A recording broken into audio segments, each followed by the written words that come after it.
ha?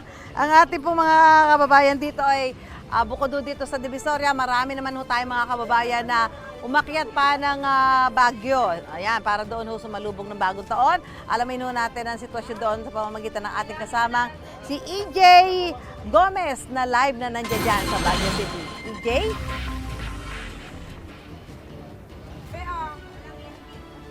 Susan, ilang oras na nga lang ay bagong taon na.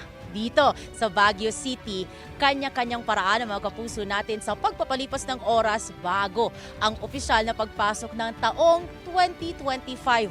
May ilan nga na kahit maaga pa at matindi ang lamig ay lumalarga na sa iba't ibang tourist spots gaya na lang dito sa Wright Park, nakatapat lang ng The Mansion.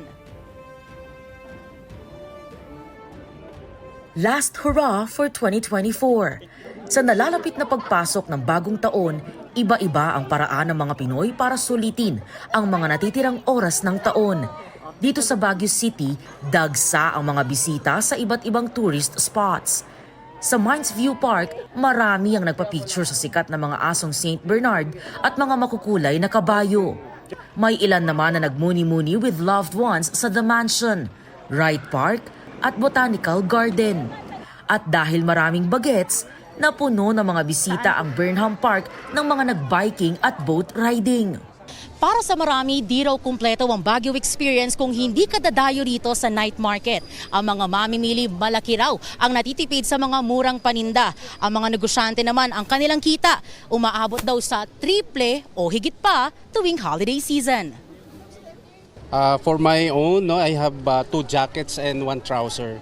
And her 2 jackets, about 1,000 pesos. So, panalo tayo sa quality. Ngayon lang po kami makakabawi ng benta namin. Maraming bisita ngayon mula nung Christmas hanggang ngayong New Year. Mamayang alas 6 ng gabi, gaganapin sa Burnham Park ang libreng pa-concert ng Baguio City LGU na susundan ng 2025 countdown para sa lahat ng makikiisa sa syudad sa pagsalubong sa bagong taon. Those who will be playing musical renditions during the concert would be local bands po. And heading towards the countdown, we will be expecting our grand fireworks display naman po.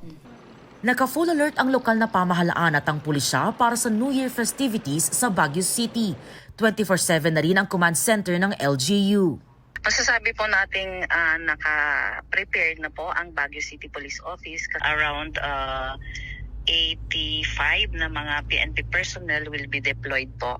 Mati-deploy po sila dyan sa Burnham kasi dyan nga po sasalubungin. Pinaalalahanan din ng publiko na umiwas sa paggamit ng anumang paputok, lalo't ipinatutupad ang total ban sa mga paputok sa Baguio City.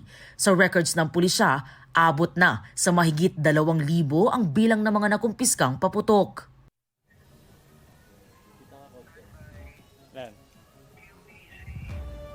Susan, nasa 16 degrees Celsius ang temperatura ngayon dito sa Baguio City. Inaasahan ng Baguio City Tourism Office na mas marami pa ang bibisita dito sa City of Pines ngayong huling araw ng 2024. Kaya payo ng Baguio City LGU sa publiko, yung mga pupunta pa at yung mga mag-i-stay hanggang matapos nga ang salubong ng bagong taon, talagang magbaon ng mahabang pasensya. Pasensya sa traffic, sa parking at sa mga pila sa mga lugar na kanilang pupuntahan. Mga kapuso, Happy New Year po! Mula po dito sa Baguio City, EJ Gomez para sa GMA Integrated News. Gusto mo bang mauna sa mga balita? Mag-subscribe na sa GMA Integrated News sa YouTube at tumutok sa unang balita.